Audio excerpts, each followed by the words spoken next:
A paz do Senhor, estamos mais uma vez aqui para darmos continuidade ao nosso curso de Missiologia, o nosso módulo Capelania.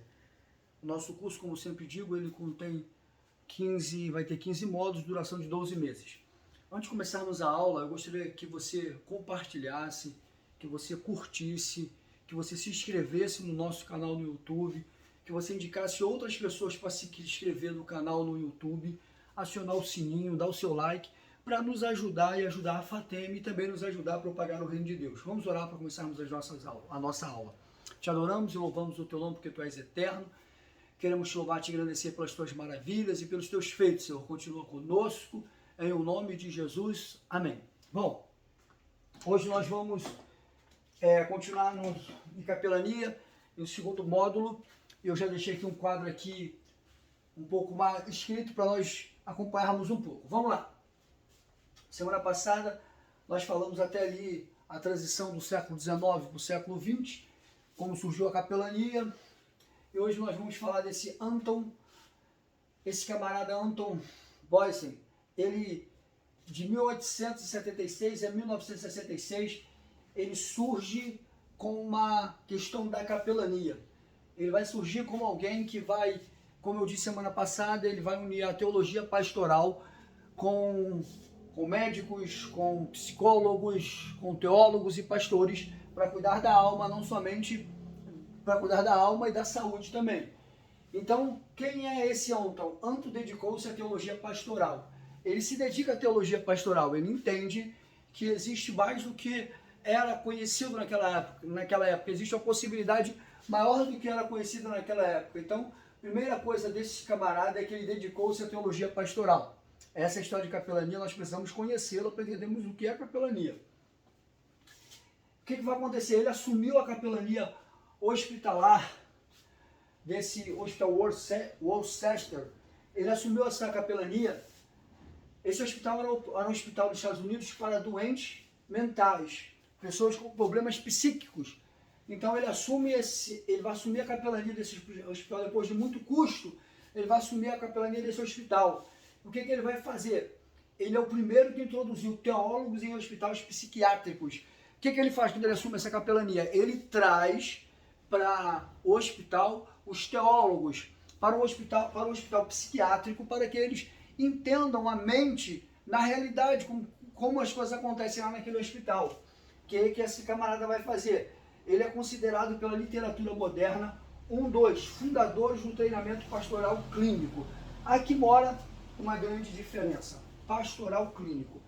Nós entendemos que o pastor cuida da alma, nós entendemos que o pastor trata com a palavra, até porque a base da capelania é tratamento psíquico-bíblico. Então nós entendemos que o pastor trata da alma. Agora esse camarada ele vai fazer um tratamento pastoral clínico. O que é esse tratamento pastoral clínico? É um tratamento mais humanizado, é um tratamento mais perto, onde você vai poder conversar, é um tratamento mais direto, é só entre você e o seu pastor, onde os assuntos serão abertos, onde nem tudo vai ser tratado como demônio, nem tudo vai ser tratado como trevas, vai encontrar a razão, a lógica, o porquê acontece, por que está acontecendo. Então ele vai fazer esse tratamento pastoral clínico. Então esse Anton é o camarada que nós devemos conhecer, essas são as principais coisas que nós precisamos conhecer, que a probabilidade de uma prova, de uma avaliação final, cair perguntas sobre esse camarada é grande, então precisamos conhecer. Leise, quem é esse camarada? Era pastor metodista. Esse camarada era um pastor metodista. Em 1916 foi para a Índia como missionário, e lá como missionário ele se alistou no quartel, no exército, e combateu. E quando ele se alistou no quartel, por ele ser um pastor e por ele estar na Índia como missionário, ele foi empossado como capelão do exército. Então esse senhor Leise, ele fez um grande movimento em 1916. Por quê? Aqui, ó. Por que ele fez esse grande movimento? Porque ele fez esse grande movimento aqui porque ele estava na Índia, beleza? O que nós precisamos então entender aqui? Que esses dois nomes, tanto Anton como Leise, são homens fundamentais para a capelania. Eles que estruturaram, eles que deixaram-nos uma ideia do que é a capelania. Eles que nos deixaram a grande verdade, o que é a capelania, beleza? Vamos ver aqui. Eu anotei aqui na apostila, na página 9. É bom lembrar a essa altura que o trabalho de capelania estava muito ligado à psicologia, principalmente à emergente disciplina denominada psicologia pastoral. O que acontece? Nós devemos entender, vou apagar aqui, nós devemos entender que a capelania, ela tem um cuidado extremo. Como eu disse, capelania, ela não defende bandeira de igreja. Você não vai ver algum capelão dizendo o que é para ser feito segundo a sua igreja. Olha, a igreja onde eu congrego diz que tem que ser assim. Capelania, ela não defende bandeira de igreja, certo?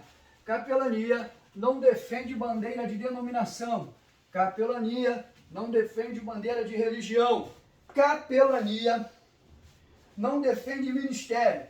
Se um dia você se formar capelão e o seu pastor falar para você que você precisa, como capelão, estou falando como capelão, não como membro de uma igreja, que você como capelão, você precisa anunciar, você precisa falar, você precisa mostrar o nome da igreja onde você congrega. Esse pastor não sabe o que é capelania. Capelania, ela não fala em nome de igreja. Capelania, ela não treina. Capelania, ela não ensina. Capelania, ela não ajuda. Capelania, ela não busca em nome de igreja. O que a capelania faz então? Ela fala em nome do sagrado, em nome do eterno, em nome de Deus. Porque o tratamento da capelania é psíquio-bíblico. Ele não usa princípios doutrinários de igreja, ele usa o princípio bíblico, psíquio-bíblico, certo? Então, o que vai dizer aqui? A capelania está ligada principalmente, né? Aqui, ó, está muito ligada à psicologia principal e emergente, a disciplina denominada psicologia pastoral. Aqui nós precisamos entender psicologia, ó. Psicologia está ligado principalmente à disciplina psicologia pastoral. Está ligado? Principalmente à disciplina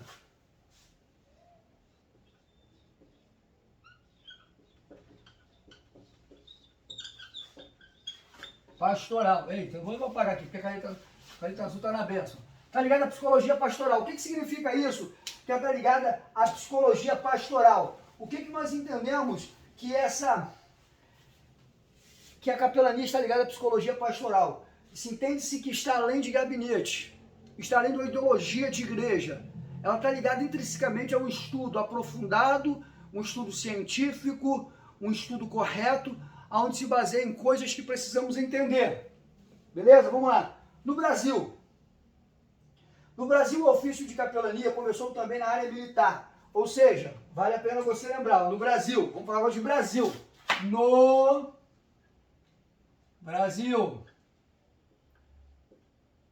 Brasil, gravem isso. Quando é que começa essa história de capelania? 1858. Certo? A capelania com o nome, ela começa com capelania militar no Brasil. Aqui ela é uma capelania militar, certo? Ela não é uma capelania social, ela não é uma capelania para qualquer pessoa, ela é uma capelania militar, é para apoiar as guerras, os acontecimentos nas guerras, certo? Ela começou por causa do evento abolido pela Igreja Católica em 1899. Foi abolido pela Igreja Católica. Durante a Segunda Grande Guerra Mundial, vamos lá, ó, olha só, durante a Segunda Grande Guerra Mundial, ó, durante a Segunda, certo? Guerra Mundial. Durante a Segunda Guerra Mundial, 1944, o que acontece? O serviço foi restabelecido foi restabelecido com o nome de assistência religiosa das Forças Armadas. O que acontece? Aqui nós tínhamos uma capelania. A Igreja Católica aboliu essa capelania em 1889. Ó, em 1889. Em 1899, a Igreja Católica vai abolir, vai extinguir, abolir a capelania. Certo? Isso aqui é matéria de prova, tá?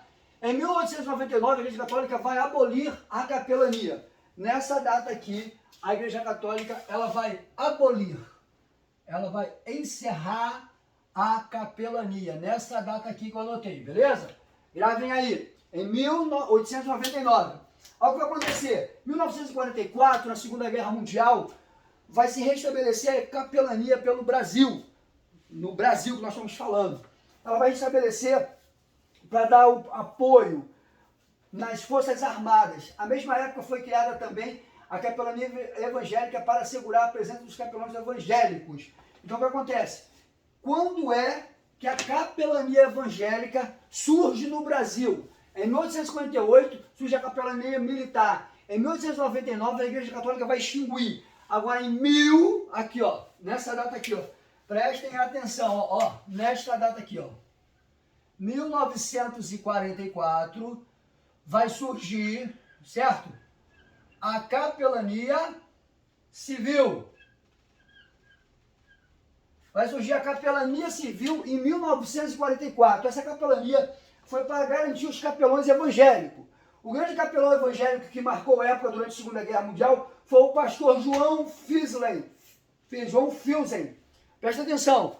Na Segunda Guerra Mundial, o pastor que se destacou como capelão, gravem isso, foi o pastor João Filzen, que era pastor da primeira Igreja Batista do Rio de Janeiro. Pastor da primeira Igreja Batista do Rio de Janeiro. Depois voltou sã e salvo, que ainda permaneceu pastoreando aquela igreja por mais 50 anos. Faleceu recentemente, em 2002. Pena que não nos deixou um livro sobre o assunto. Bom, então o nosso grande capelão, aqui, que ele foi para a guerra e assumiu a capelania lá, era o pastor. Você precisa gravar isso. O pastor brasileiro, o capelão em destaque brasileiro, ó. Vou botar aqui, ó, CAP. O capelão em destaque foi o PR. Foi o pastor João Filzen.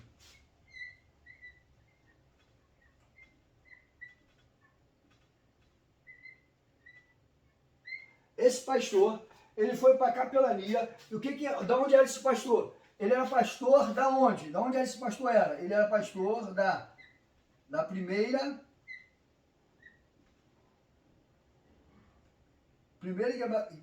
perdão, eu estou falando besteira.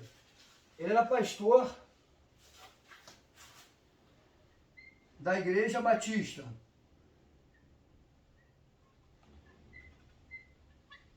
Da Igreja Batista do Rio de Janeiro.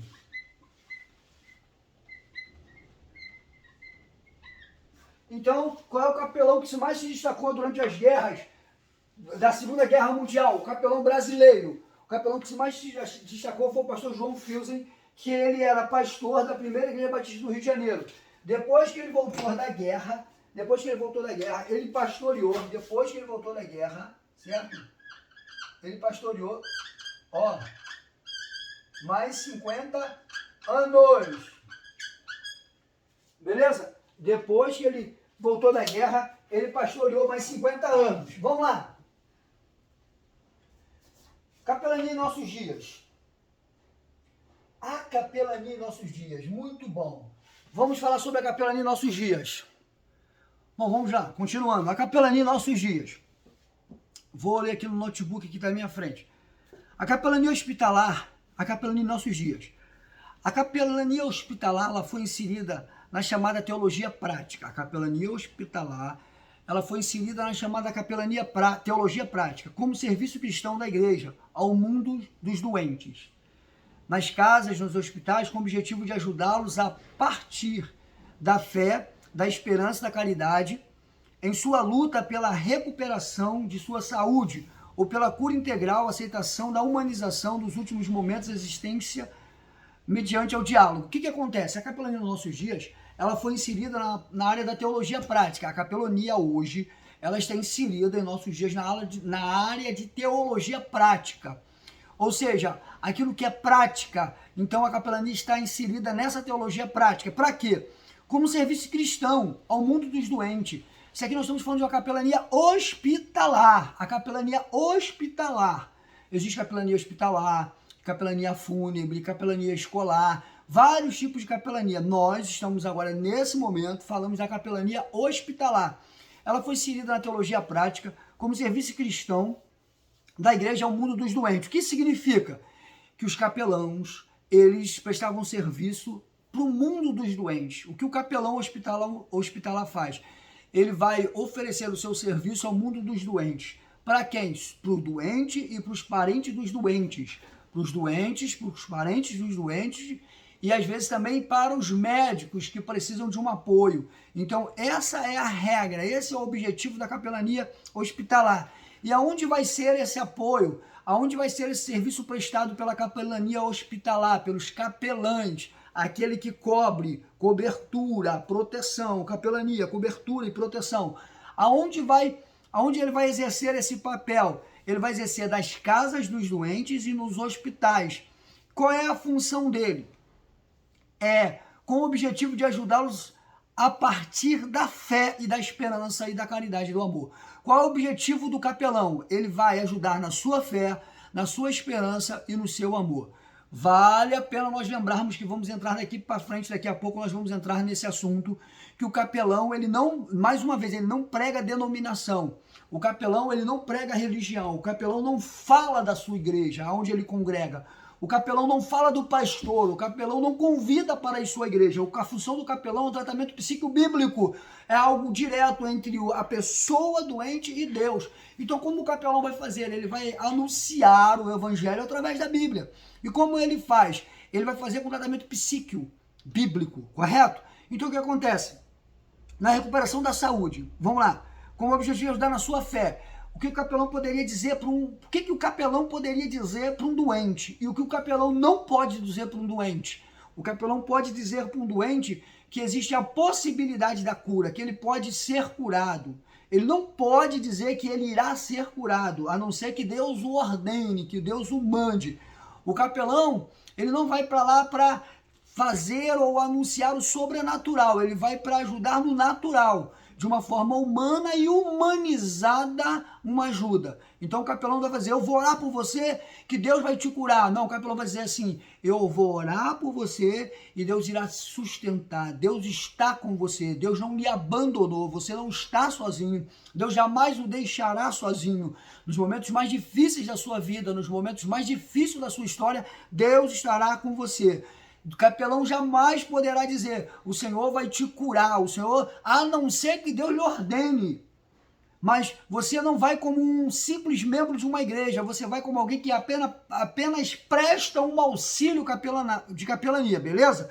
Então, vamos supor, na fé, ele vai aguçar, ele vai despertar, ele vai ajudar a fé daquela pessoa, dizendo que aquela pessoa não está sozinha. Segundo ponto, da esperança. Ele vai dizer, olha, você precisa ter fé que Deus está contigo. E você precisa ter esperança que existe a possibilidade de dias melhores. Você precisa ter esperança em que existem homens capacitados que estão se dedicando para estudarem, estudaram, se dedicaram, estudaram e hoje estão aqui para lhe ajudar com a medicina. Vamos lá. Em sua luta pela recuperação da saúde ou pela cura integral e aceitação da humanização dos últimos momentos. Olha só, primeiro, o capelão ele vai se preocupar com a saúde, com a cura. Olha, você pode ser curado. Tome os remédios que passaram para você. Faça os exames que passaram para você fazer. Tome os remédios que pediram para você tomar. Seja correto. Se cuide. Ele vai se preocupar com a saúde. Mas ele vai se preocupar com a saúde, mas o capelão também entende que algumas pessoas elas são decretadas ao seu fim. Algumas pessoas, o câncer, o HIV, algumas doenças terríveis vão ceifar a sua vida. E não é porque essas doenças ceifarão a vida de algumas pessoas que Deus não vai estar na vida dessas pessoas. O capelão entende que às vezes ele precisa humanizar a transição, o momento da partida dessa pessoa. Humanizar como? Sendo humano, sendo afetivo, sendo carinhoso, sendo amigo, sendo companheiro daquela pessoa. Humanizar. Porque tem pessoas, como eu disse, que Deus não vai curar. Tem pessoas que Deus não vai curar, tem pessoas que Deus vai permitir que com algum tipo de enfermidade, algum tipo de coisa acometa essa pessoa e Deus vai chamar para si, ou Deus vai dizer, chegou a hora, e essa pessoa precisa estar pronta. Então, o capelão ele vai cuidar da saúde e vai cuidar dessa questão de humanização, certo? Do momento de partida, dos últimos momentos dessa pessoa, da existência mediante, como é que se diz? Dos últimos momentos da existência mediante um diálogo, você vai estar ali conversando. Eu vou falar algo aqui que eu não poderia... Um exemplo de o que é um capelão. É um irmão, ele operou, passou por 27 horas de cirurgia na igreja, e os médicos disseram, olha, vai sair entubado, e ele não saiu entubado. Ele saiu bem, aparentemente bem, depois de 27 horas de cirurgia. E a esposa ficou lá e nós voltamos para a igreja. E no domingo a esposa ligou, ele operou no sábado, domingo a esposa ligou e falou assim, pastor, por favor, venha para o hospital porque querem desligar o aparelho dele. Eu gostaria que o senhor estivesse aqui, no momento de desligar o aparelho dele. E aquele momento era que eu precisava humanizar. Aquele momento, o que nós precisávamos fazer? É termos palavras de humanização mediante aos últimos momentos de existência da vida daquele senhor. A palavra ali não era para ele, porque ele estava entubado, ele estava em coma, ele não ouvia, ele não assimilava o que estava acontecendo. Mas a palavra do capelão naquele instante era uma palavra para a família. Era uma questão de humanização para a família, para mostrar para aquela família que não é porque ele estava prestes a entrar em óbito, a falecer, que Deus não existia, que Deus deixou de ser Deus, que Deus não teve misericórdia dele. Então eu tinha que trazer uma palavra de humanização para aquela família. Você está preparado para isso? Nesse caso, a humanização, a palavra de humanização não foi para o doente, porque o doente não tinha mais como ouvir. Foi uma palavra de humanização para a família. O capelão precisa estar preparado para isso. Você precisa provar para aquela pessoa que Deus não é ruim, que Deus não é mau, que Deus não é amoroso, pelo fato de ele ter foi aprazível a Deus que aquela pessoa fosse recolhida dessa atmosfera terrena que nós vivemos. Então, pode ser que exista momentos em que você vai ser chamado, mas não é nem para ajudar o doente, a capelania hospitalar, para ajudar os seus parentes, beleza? Vamos lá. Então, o serviço de capelania hospitalar consiste no ministério de apoio. O serviço de capelania hospitalar consiste no ministério de apoio. Apoiar o quê? O fortalecimento, o aconselhamento e a consolação. O fortalecimento só pode ser de um fraco. Por exemplo, pessoas que estão no hospital, existe uma grande probabilidade em se recuperarem, estão no processo ascendente, subindo a sua saúde em recuperação, mas se encontram fracos, se encontram entristecidos, abatidos, caídos pelas circunstâncias que estão vivendo. Então você vai prestar um apoio de fortalecimento, você vai fortalecer aquela pessoa. Segundo, um aconselhamento. A capelania hospitalar é para fortalecer e é para aconselhar. Aconselhar quem? Os doentes. Aconselhar quem? Os parentes. E às vezes aconselhar a equipe de saúde. Não aconselhar o tipo de tratamento a se fazer. Não aconselhar o tipo de tratamento a se aplicar. Aconselhar a crer, a esperar, a confiar, a ver que não é o final, que existe possibilidades. Certo? Porque o capelão não pode aconselhar uma equipe médica como se portar, porque eles estudaram para isso e nós não estudamos para isso. Então, primeiro, fortalecimento. Segundo, aconselhamento. O terceiro ponto é o mais difícil que tem, é a consolação. Você consolar o doente, você consolar o parente de um doente e, pior, você aconselhar um ente querido. Ou seja, alguém que se foi e agora você precisa aconselhar o seu parente. Então, este é o serviço da capelania hospitalar. Não existe outro. Qual são as 3 principais funções do serviço de capelania hospitalar? Fortalecimento, aconselhamento e consolação. Não se esqueça disso. Não se esqueça, fortalecimento, aconselhamento e consolação. São as 3 principais funções da capelania hospitalar. O desenvolvido junto aos enfermeiros e seus familiares, funcionários, médicos do hospital, é um serviço de dimensão holística, que considera o enfermo uma unidade pluridimensional. O que significa isso? Significa que o enfermo ele vai trazer questões para ele próprio, questões para os médicos, para os enfermeiros, para os psicólogos, para os parentes. Então ele é o quê? Ele é uma unidade pluridimensional. Através de um doente, existe aplicação em conselho para vários lados, certo? Então vamos lá. Consiste em levar o conforto em horas de angústia. Consiste em levar o conforto em horas de angústia. Deixa eu falar algo para você que deseja ser capelão. O capelão, não existe capelania em normalidade. A capelania, ela só surge, ela só existe em momentos de anormalidade. Então, um capelão, ele nunca vai exercer sua função quando as coisas estiverem dentro da normalidade, dentro daquilo que é normal, dentro daquilo que é correto. Jamais ele vai prestar o seu serviço, porque não existe serviço dentro da normalidade. O serviço do capelão surge e existe dentro da anormalidade. Então, quando é que você vai prestar o seu serviço em capelania hospitalar? Em horas de angústias. Em hora que a angústia estiver dominando o doente, os parentes, os médicos, os enfermeiros, os faxineiros, os copeiros. Em hora que a angústia dominar a área, aí a coisa deixou de ser normal e entrou para anormalidade. Então, a necessidade do capelão se manifesta. Então, o capelão vai surgir, emergir, surgir dentro da anormalidade. Ou seja, ele está ali, ele é capelão, mas ele não precisa se identificar, ele não precisa agir. Mas quando surge uma normalidade, vai emergir, vai surgir da anormalidade um capelão para tornar, para levar a situação para a normalidade. Vamos lá. Então, quando é que isso vai acontecer? Vai acontecer nas horas de angústias. Nas horas de angústia é o momento que a capelania aparece. Qual é a outra hora? Na hora das incertezas. Qual é a outra hora? Das aflições, do desespero. Você imagina uma pessoa chegar dentro do hospital com um filho, com uma mulher, com um pai, com um esposo, com uma avó, com um sobrinho, com um amigo, com alguém que considera muito. Ele chega no hospital com aquela pessoa, a pessoa com saúde, passando mal, mas não está necessitando aparentemente de um tratamento mais específico, e de repente chega a notícia em que ele foi entubado, chega a notícia em que ele vai para UTI, vai para CTI, vai para sala vermelha. Então o que vai acontecer? Vai acontecer uma coisa chamada desespero, e você vai ter que ter um entendimento para você, como capelão, surgiu uma normalidade. Qual é essa anormalidade? É o desespero daquela pessoa. Você, como capelão, você vai ter que ter estrutura para trazer aquela pessoa novamente para a normalidade. Qual seria a normalidade dessa pessoa? Ela conseguir controlar-se, manter-se sóbria, manter-se equilibrada e não dar vazão ao desespero. E compartilhar o amor de Deus por meio de atitudes concretas.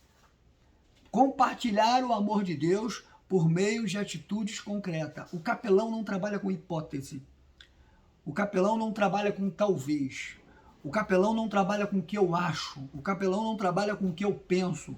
O capelão não trabalha com o que eu imagino. O capelão não trabalha com o que ele idealiza. O capelão, ele trabalha com coisas concretas.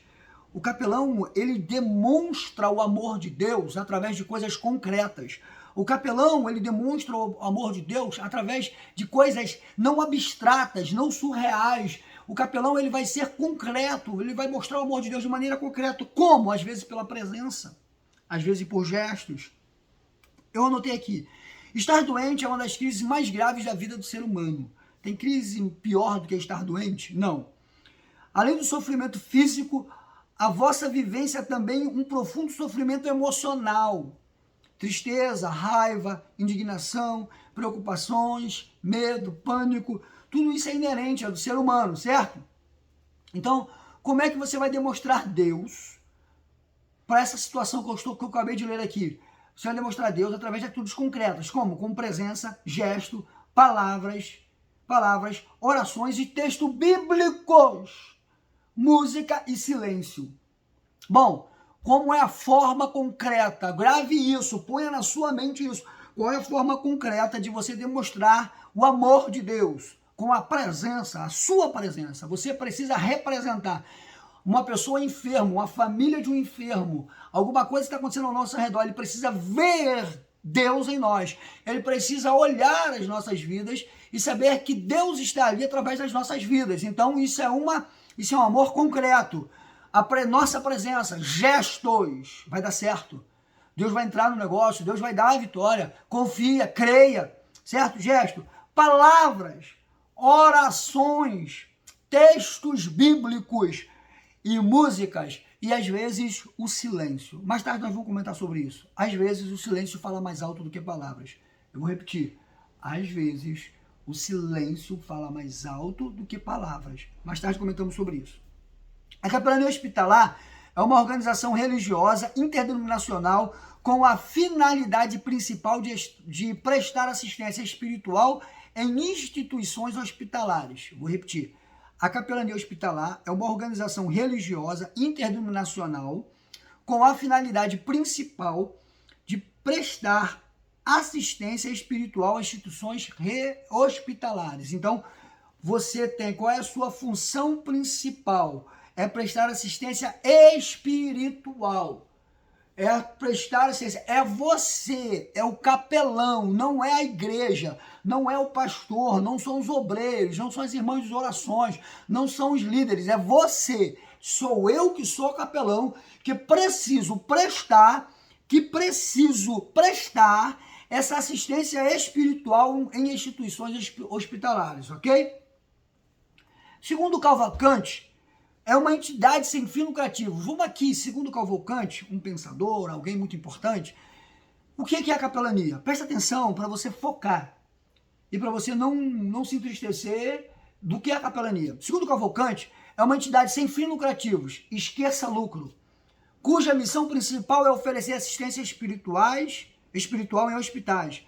A atuação de capelania abrange o atendimento emocional, social, educacional e instituições de saúde. Então, o que você precisa entender, o que é capelania, segundo Cavalcante, é uma entidade sem fim lucrativo. Você, capelão hospitalar, você não vai ser pago para ser capelão hospitalar. Que nós somos capelães civis. Você não vai ser pago para você ir para o hospital. Você não vai ser pago para você prestar serviço em hospital. Você não vai ser pago, a sua passagem não será paga, o seu estudo não será pago. Você não terá você não vai granjear lucros financeiros ou agariar coisas financeiras por ser um capelão, porque ele é um serviço sem fim lucrativo. É uma entidade sem fim lucrativo, cuja principal missão é oferecer assistência espiritual aos hospitais. Ou seja, eu não posso visar lucro. Eu não posso achar que é questão de longo prazo eu serei contratado para receber financeiramente. Capelão não pensa nisso. Então, se você deseja ser capelão, a primeira coisa que você precisa acreditar, entender e crer é que jamais vão te contratar para você receber. Você não terá salário, sob hipótese nenhuma, em momento nenhum, porque é uma instituição sem fins lucrativos. Vamos lá? As leis que regem capelania no Brasil, tá? A Lei Federal de Capelania no Brasil é a lei de número 6.923. 6.923. Isso pode ser a matéria de prova. Artigo 5º, inciso 7. É assegurada nos termos da lei a prestação de assistência religiosa nas entidades de internação coletiva, civis, militares, certo? O nosso está lá no CB 1988. Lei estadual do Rio de Janeiro, 4.622, 18/10/2005, artigo 1º. Fica o Poder Executivo autorizado a criar nos hospitais públicos do Estado do Rio de Janeiro o serviço voluntário de capelania hospitalar com vista ao atendimento espiritual fraterno dos pacientes internados e seus familiares. Isso é uma lei que assegura a capelania, ela está em hospitais, é uma lei estadual. Essa lei, ela é lei municipal, a Lei Municipal do Rio de Janeiro. Lei Municipal do Rio de Janeiro, 775/12 de 1985. Autoriza o ingresso de ministros religiosos solicitados para prestarem assistência religiosa aos enfermeiros, ou seja, a capelania, o auxílio religioso, ele é autorizado. Vale lembrar que quando se refere a capelania, não se refere a pastores, não se refere a evangelistas, a missionários, a presbíteros, a diáconos, a trabalhadores e auxiliares de trabalho. Capelão não é isso. Você não precisa ser pastor, você não precisa ser obreiro para ser capelão. Você precisa fazer um curso de no mínimo 8 horas para você ser um capelão. Segunda parte, nenhum pastor pode dizer que você não pode ser capelão. Você não precisa de autorização de um pastor para fazer curso de capelania. Você precisa ser membro de uma igreja. Quando você for fazer o curso, basta você pegar o seu cartão de membro, apresentar que automaticamente você passou pelo primeiro processo, que é estar em comunhão com uma igreja. Então, pastor não pode proibir de você fazer capelania. Pastor não pode dizer que você não pode fazer capelania. E capelões não são submissos a pastores. Capelães são submissos ao curso, à entidade que deu a sua formação de capelania. Quem cursa conosco capelania, você tem que prestar obediência à FATEM. Se você fez a outros cursos, você vai prestar obediência aos outros cursos, correto? Vamos lá. Assembleia Legislativa do Estado do Rio de Janeiro, a lei resolve, artigo 1, estou falando de lei do Rio de Janeiro, tá? Porque nós somos do Rio. Artigo 1, fica criado nos hospitais públicos do Estado do Rio de Janeiro o serviço voluntário de capelania hospitalar, serviço voluntário, com vista ao atendimento espiritual, fraterno dos pacientes, internos e seus familiares. Artigo 2, o serviço de capelania hospitalar ficará subordinado à direção do hospital, cabendo ao diretor aceitar ou não as indicações que façam. Ou seja, você é um capelão, você vai ser indicado pela FATEM, quem sabe, para você prestar serviço no hospital. Cabe ao diretor do hospital ou não aceitar. Às vezes você fala assim, vou fazer curso de capelania, eu vou entrar em qualquer hospital. Você não vai entrar. A lei diz que é o diretor do hospital que decide se você vai entrar ou não. Porém, a lei vai dizer que para eu entrar eu preciso de capelania. Correto? Artigo 3. O serviço voluntário. O serviço voluntário será exercido mediante a celebração do termo de adesão, assinado entre a entidade hospitalar e o prestador de serviço voluntário. Ou seja, você é capelão, depois do curso de capelania, você vai assinar um documento dizendo que você vai cumprir de maneira cabível, de maneira inquestionável, irredutível, as exigências do hospital. Não é porque você é um capelão que você vai entrar lá e você vai fazer o que você quiser. Você vai precisar assinar um documento onde o diretor vai dizer, você não pode fazer isso, você não pode fazer isso, você não pode fazer aquilo outro. Das coisas que você não vai poder fazer. Orar em voz alta. Você não vai poder sapatear. Você não vai poder entregar revelações em voz alta. Tudo isso é proibido. E vamos entender por que mais para frente. Artigo 4. O serviço de capelania hospitalar deverá ser orientado por um capelão voluntário preferencialmente formado em teologia. Ou seja, a lei diz que esse curso que nós estamos fazendo é um serviço de auxiliar de capelania, é um curso de 8 horas. A capelania ela vai ser controlada, ela vai ser orientada por um capelão sênior, master, depende de como derem o nome. Esse capelão ele vai ter formação teológica, ele vai ter curso avançado de teologia, ele vai prover os meios de curso para a pessoa entrar. Correto? Desculpa, perdão. Aí eu botei um texto. Afrontas, me quebrantaram o coração. Me quebrantaram o coração. Me deixaram desfalecido. Esperei por alguém que tivesse compaixão, mas não houve nenhum por consoladores, mas não os achei. Salmo 69, versículo 20. Estar doente é uma das crises mais graves da vida do ser humano. Além do sofrimento físico, a pessoa vivencia também um profundo sofrimento emocional, tristeza, raiva, indignação, preocupações, medo e pânico. Beleza? Vamos continuar. Vamos lá. Inciso 1 da Constituição. Na impossibilidade de atender ao disposto no caput deste artigo, poderá o serviço ser coordenado por um leigo que apresente iguais condições para tal. Inciso 2. O serviço não poderá, em hipótese alguma, estar vinculado a nenhuma religião específica. Olha só. Em nome de Jesus, em nome do Eterno, em nome do Poderoso, guardem isso. Guardem isso. Inciso 2. O serviço não poderá, é proibido, não pode ser, não tem como ser Um capelão, ele não pode chegar lá dizendo, eu estou aqui em nome da ADMO, a igreja que eu dirijo, que eu pastoreio, que eu sou presidente, eu estou aqui em nome da ADMO, eu estou aqui, eu vou falar aqui de uma igreja porque eu conheço o pastor, posso falar da SEMAC, mãos que conduzem, eu estou aqui em nome da DVEC, eu estou aqui em nome da Presbiteriana, eu estou aqui em nome da Wesleyana, eu estou aqui em nome da... É proibido. O capelão, ele não poderá, sobre hipótese alguma, estar vinculado a nenhuma religião específica, ou seja, você é capelão, você não está lá no nome da sua igreja. É por isso que o seu pastor não pode lhe proibir. Porque quando você vai a um hospital como membro de uma igreja, você vai visitar como obreiro, como membro de uma igreja. Mas quando você presta serviço de capelania, você não carrega o nome da sua igreja. Você não carrega o peso da sua igreja. Você não carrega a bandeira da sua igreja. Então, sobre hipótese nenhuma, você pode estar vinculado a nenhum tipo de denominação de religião. Você é um capelão. Certo? Devendo aceitar representantes dos diferentes credos. A capelania deve aceitar representantes dos diferentes credos existentes no país, respeitando o que precetua o artigo 5º, inciso 6º e o 7º da Constituição Federal. Ou seja, vai ter capelão católico, vai ter capelão espírita, vai ter capelão de tudo quanto é religião. Então, porque o capelania não defende religião, não depende de denominação. Eu não posso estar ligado à denominação.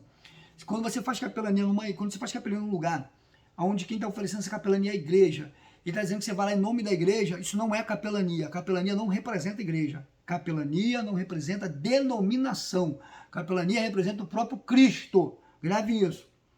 Agora vamos lá. O que são as responsabilidades de um capelão titular? Só nós estamos entendendo e depois nós vamos se aprofundar em capelania. Quais são as responsabilidades de um capelão titular? Olha, isso pode ser questão, tudo isso aqui eu estou falando é questão de prova, hein? Quais são as responsabilidades do capelão titular? Aquele capelão sênior, capelão master, no caso, na FATEM sou eu e o Nilcinei.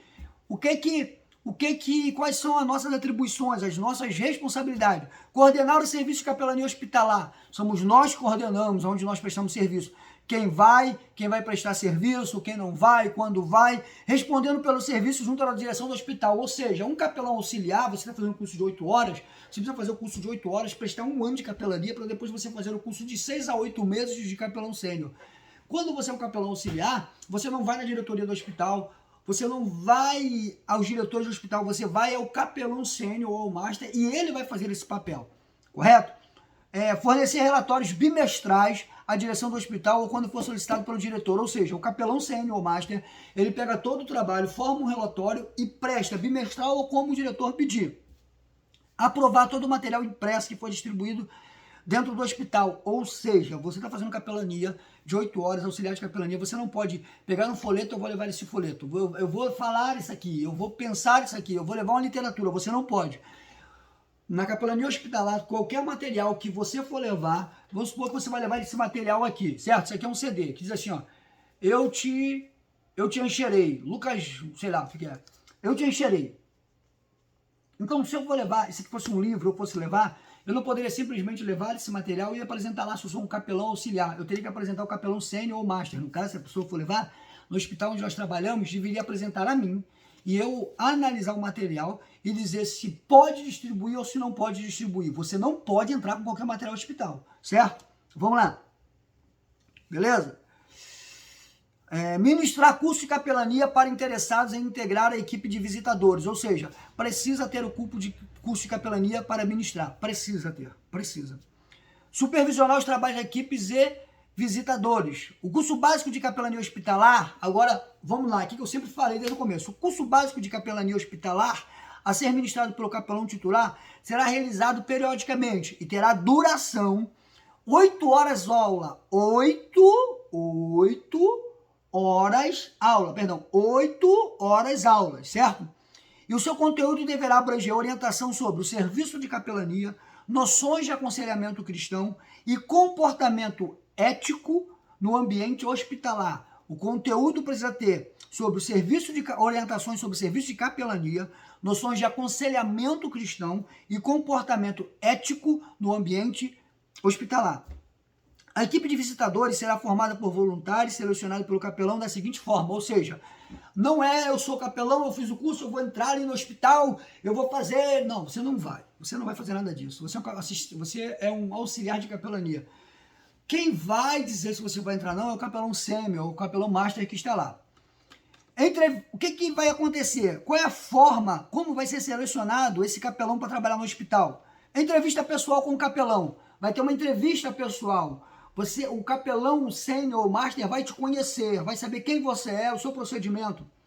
Como deverá se expressar a razão que o faz procurar o serviço voluntário de capelania? Ou seja, nessa entrevista, você vai dizer para o capelão sênior qual é a razão que você quer prestar um serviço voluntário de capelania hospitalar. Qual é a razão que você quer fazer esse curso? Segundo, você precisa ter participação no curso básico de capelania. Você precisa ter a participação no curso básico de capelania, senão você não será. A apresentação da seguinte documentação. Você precisa apresentar a seguinte documentação para o registro da direção do hospital. Qual é a documentação que você vai precisar ter? Carteira de identidade, 2 fotos recentes e comprovante de residência. Isso você dará na mão do capelão sênior. Eu estou falando da lei. Isso aqui quem diz é a lei. E depois nós vamos entrar novamente para a capelania. Como a lei rege, o que a lei orienta, o que a lei diz sobre isso. Em momento nenhum você viu a lei falar que o pastor precisa autorizar nada. Artigo 8. As atividades de capelania deverão ser realizadas fora dos horários de visita, devendo respeitar o horário designado pela direção do hospital para tal finalidade. Ou seja, o que isso aqui quer dizer? No horário de visita, o capelão não vai trabalhar como capelão. A família está lá visitando o seu doente, visitando o seu moribundo, aquele que está necessitado, aquele que está cometido de uma enfermidade, e você está lá, posso falar com você? Posso trazer uma palavra? Não, a lei não diz isso. A lei diz que o momento de visita é para o parente do moribundo, é para o parente daquele que está necessitado, daquele que está encamado, enfermado, impossibilitado. Então, o momento de visita, o capelão não age. Geralmente, as visitas de capelania são feitas após o horário de visita dos parentes. Então, não existe capelania ser exercida no horário de visita de família, ok? Em hipótese alguma, poderá um voluntário interferir nos procedimentos médicos adotados para o tratamento dos pacientes ou oferecer qualquer tipo de alimento, medicação ou outros. O que isso quer dizer? O capelão não pode chegar lá, Deus me mandou aqui e você não vai aplicar essa injeção. Deus me mandou aqui e você não vai aplicar e não vai dar esse remédio. Isso não existe. O capelão, segundo o artigo 8 da Constituição Federal, vai dizer que, da lei que foi citada lá em cima, o artigo 8 vai dizer que, sobre hipótese nenhuma, um voluntário interfere nos procedimentos médicos. Você, o capelão, não pode interferir em nenhum tipo de procedimento médico, sobre hipótese alguma, certo? Outra coisa, no procedimento médico adotado e nos remédios. Outra coisa, um capelão, você não pode oferecer nada para um doente. Eu vou aqui, você gosta de quê? Você gosta de doce? Você gosta de salgado? Você quer um queijo? Vou trazer um pedacinho para você escondido. Você não pode fazer isso. Você não sabe, aquele paciente, aquele moribundo, ele omite que ele é diabético. Aí você leva um pedaço de doce, que ele quer muito comer um doce. Você leva, e no dia que você entrega o doce para ele, a diabetes dele está descompensada, não está estável. Aí você dá aquele doce e a diabetes dele dá um pico, passa de 600, sei lá quanto é, e ele morre ou fica cego ou tem sérias sequelas. A culpa é sua, a culpa é minha porque eu levei o doce. Então, a Constituição vai dizer que nós não podemos oferecer nenhum tipo de alimento.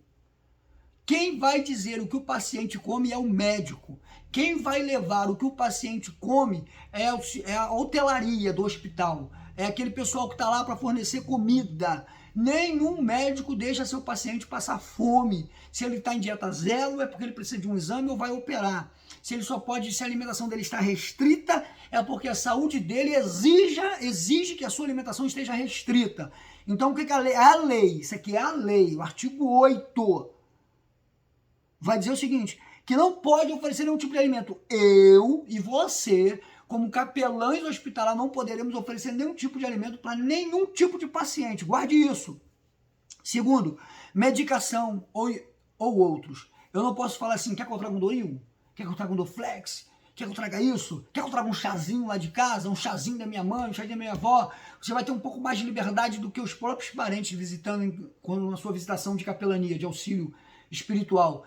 Você vai ter maior liberdade para falar com os pacientes, de repente, mais que a família dele. Então você não pode usar essa liberdade para você oferecer alimento, remédio, nem outro tipo de coisa qualquer. Isso é proibido por lei. Se isso acontecer, você for pego, você vai responder judicialmente por isso, primeiro, judicialmente por isso, você vai ser excluído da capelania hospitalar daquele hospital, você vai ser desligado da instituição que lhe deu o seu curso, no caso da FATEM, você será desligado da FATEM, e você nunca mais consegue entrar num hospital brasileiro como capelão, certo? Então vamos lá. Parágrafo único. A orientação dos médicos e profissionais do hospital deverá ser acatada por toda a equipe, ou seja, está no seu horário de visita, do seu tratamento psico-bíblico, você está ali para você oferecer aquele tratamento, você está ali para você atender aquela pessoa, e de repente você não quer atender, você quer, aí o médico chega e vai dizer assim, ó, não pode fazer agora essa visita porque tem um procedimento, não pode porque ele está isolado, e você vai dizer, eu vou porque eu preciso ir. Não, vai ser sobre, mesmo você tendo o seu horário, sobre orientação dos médicos e profissionais dos hospitais, deverá ser acatada por toda a equipe. Se o médico falar hoje não, é hoje não e acabou. Sem discutir, sem questionar, sem interrogar, sem nenhum tipo de questionamento. Os médicos sabem por quê. Se você quiser saber por quê, fale com o capelão sênior ou master e ele irá se informar para lhe informar. E o trabalho dos médicos e enfermeiros, ou seja, o trabalho dos médicos, o tratamento, as ordens têm que ser acatadas por eles, que eles derem. O trabalho dos médicos e o tratamento dos médicos e enfermeiros são inquestionáveis. Nós não entramos no hospital para questionar por que ele está tomando isso, por que ele não está tomando aquilo, por que ele está em dieta, por que ele não está em dieta, por que ele está sentado, por que ele está em pé, por que ele está deitado, por que não fizeram isso. Nós não vamos lá para questionar tratamento médico. Nós vamos aos hospitais para prestar tratamento psico-bíblico. Nós vamos cuidar da alma, porque do corpo os médicos já estão cuidando. Certo? Essas coisas sempre serão priorizadas. Entre a nossa visitação e o tratamento e as orientações médicas, os médicos sempre terão primazia, sempre estarão em primeiro lugar, beleza? Vamos lá. A equipe deverá trabalhar sempre uniformizada, portando o crachá de identificação fornecido pela direção do hospital, devendo identificar-se sempre que solicitado. Ou seja, a equipe deverá trabalhar uniformizada. Qual é o uniforme de um capelão? O uniforme de capelão é uma calça comprida aos homens, sapato fechado, uma saia, no menor que seja, no joelho das mulheres, uma saia no joelho. Uma capelã não pode usar saia curta sob hipótese nenhuma, não pode usar roupas apertadas, não pode usar roupas que insinuem ou que tragam algum tipo de demonstração sexual, de interesse sexual, não, de sedução, de observação. A capelã ou o capelão, eles não podem atrair para si os olhares, atrair para a sua forma de vestir, atrair para a sua forma de proceder. O capelão ele precisa aprender a pessoa pela sua fala, por aquilo que ele fala, pela sua orientação, pelo seu suporte espiritual, não pelo seu corpo, não pela sua atração física. Então, ou seja, homem, calça jeans ou calça social, sapato fechado, mulher, a menor saia no joelho, sapato fechado, certo? Jaleco.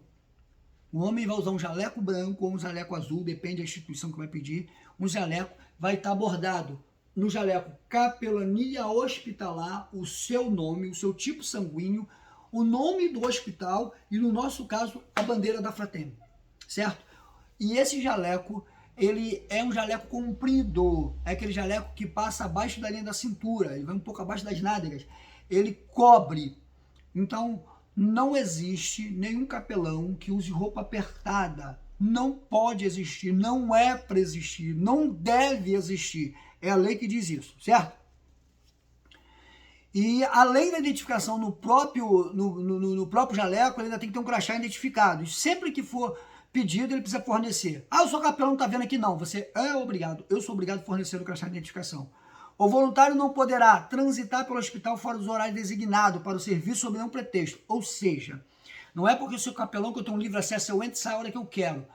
A lei, o parágrafo único do artigo 11 vai dizer, parágrafo 11 do artigo único. Vai dizer, o voluntário não poderá transitar pelo hospital fora dos horários designados para o serviço, sob nenhum pretexto, ou seja, nós não podemos estar entrando e saindo do hospital na hora que nós queremos.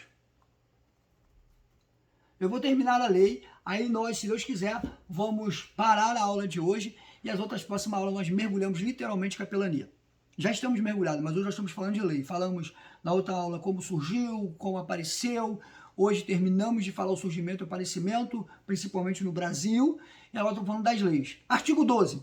A direção do hospital deverá designar espaço físico a ser utilizado pelo capelão titular para entrevistar voluntários, receber pessoas, realizar reuniões com equipe, guardar material a ser utilizado. Isso aqui é para o capelão sênior ou capelão mestre, ou sênior ou master. O hospital vai liberar uma sala para ele e ele vai ter seus materiais, lugar de fazer suas entrevistas. Artigo 13. O serviço voluntário de capelania não gera vínculo empregatício. Não pense porque você fará capelania 10, 15, 20 anos, você vai ter um vínculo empregatício. A lei já diz, artigo 13, o serviço voluntário de capelania não gera vínculo empregatício, nem obrigações de natureza trabalhista, previdenciária ou afim. Ou seja, não tem vínculo empregatício, não tem a obrigação da natureza trabalhista, ou seja, você não pode processar por causa do seu trabalho, nem previdenciária, INSS, previdência privada, você não tem direito, nós não teremos direito, porque é voluntário. Parágrafo único. Vai dizer assim, parágrafo único, a carga horária para a formação de um capelão cristão. O que a lei vai dizer? Esse é o parágrafo único. Qual é a carga horária para a formação de capelão cristão? Primeiro, o auxiliar de capelania cristã, o curso é de 8 horas aulas, mínima, 8 horas aulas. Você tem que ter. Segundo ponto, o capelão ele vai ter no mínimo 100 horas aulas, o capelão sênior, o capelão master, no mínimo 100 horas aulas. O currículo mínimo para a formação do capelão cristão. Qual é o currículo mínimo? O que a pessoa precisa ter? Quais são os pré-requisitos para você ser um capelão cristão? Ter no mínimo 18 anos de idade. Você pode fazer o curso de capelania cristão se você tiver menos, mas você não será um capelão. Nem um assistente de capelão se você tiver menos que 18 anos de idade. Ter no mínimo 18 anos de idade, ensino médio completo ou cursando. Se você não tem ensino médio completo ou cursando, você pode fazer o curso de capelania, mas você não será considerado um capelão. Ter no mínimo conhecimento bíblico, ter o mínimo de conhecimento bíblico. Recomenda-se, aí não é obrigação, é recomendado, recomenda-se no mínimo básico em teologia. Ser membro de uma igreja. Ser membro de uma igreja, você tem que ser membrado a uma igreja. Submeter-se, claro, membrado a uma igreja que nós somos cristãos. Submeter-se às regras da instituição responsável pelo curso, ou seja, a FATEM tem as suas regras, e entre uma das suas regras que eu ditei agora para as mulheres é que a saia tem que ser no mínimo no joelho, a menor saia no joelho. Se ela desrespeitar essa regra, ela será desligada da capelania. Ou seja, assinar um documento que você vai se submeter às regras da instituição responsável pelo curso. Artigo 14. Esta lei entrará em vigor da data da sua publicação, estando revogada as disposições em comentário. Ou seja, a lei está aqui. Nós estudamos a lei. E a partir da próxima aula nós iremos falar sobre a capelania tradicional, a capelania atual. Nós iremos aí na apostila. Se você quiser ler, na apostila está na página 12, da página 12 em diante, a página 12 e 13.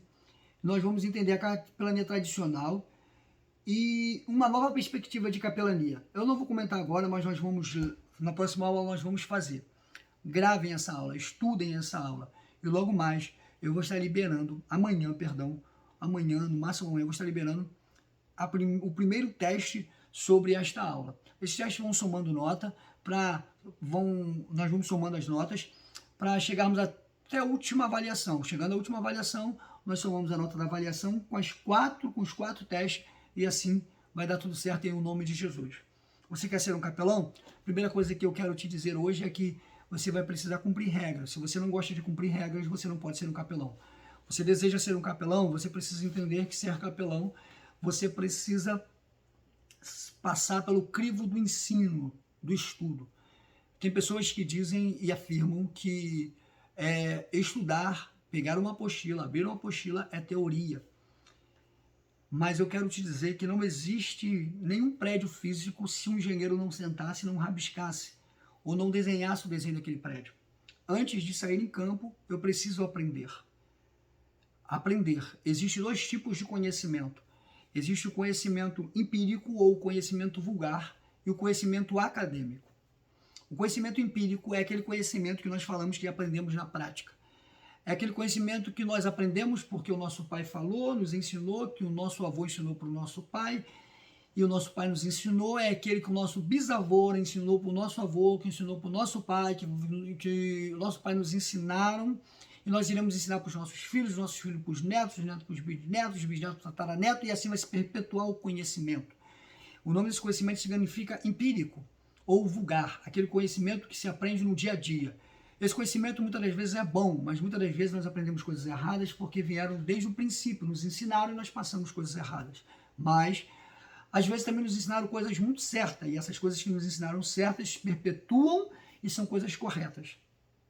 Então, o conhecimento na prática não é bom. O conhecimento na prática não é aconselhável. O aprendizado na prática não é o ideal. Por quê? Porque tem como você chegar no hospital e exercer capelania se você não saber como se exerce no hospital. Não tem como você aprender capelania na prática. Não tem como você aprender teologia na prática. Não tem como você aprender missiologia na prática. Não tem como você aprender diaconato na prática. Não tem. Paulo, antes de ele se tornar o nosso grande apóstolo, o apóstolo dos gentios, ele estudou aos pés de Gamaliel. Jesus, antes de ele aparecer no contexto da história, Jesus desapareceu para estudar, para aprender. Jesus não aprendeu aos pés de Gamaliel. Jesus não aprendeu aos pés de Gamaliel, mas ele aprendeu. Porque o contexto judaico vai dizer que qualquer criança de 12 anos para baixo conhece todos os 5 primeiros livros da Bíblia, porque aprenderam na teoria. Então não caia na falácia, não caia na mentira, não caia do engano, querer dizer que sentar para aprender não serve, que sentar para aprender não vale nada. Porque às vezes é melhor eu sentar para aprender, e quando eu for ir ao campo, quando eu for ir desenvolver aquilo que eu aprendi, eu estar preparado. É melhor do que eu chegar no campo sem preparo, é melhor do que eu chegar no hospital sem preparo e lá ser reprovado pela falta de preparo. Que Deus te abençoe. Que Deus te abençoe grandemente, cada dia mais. Vamos orar. Te louvamos, te agradecemos o teu nome porque tu és Deus. Nos abençoe, nos guarde, continua conosco. Em o nome de Jesus. Amém.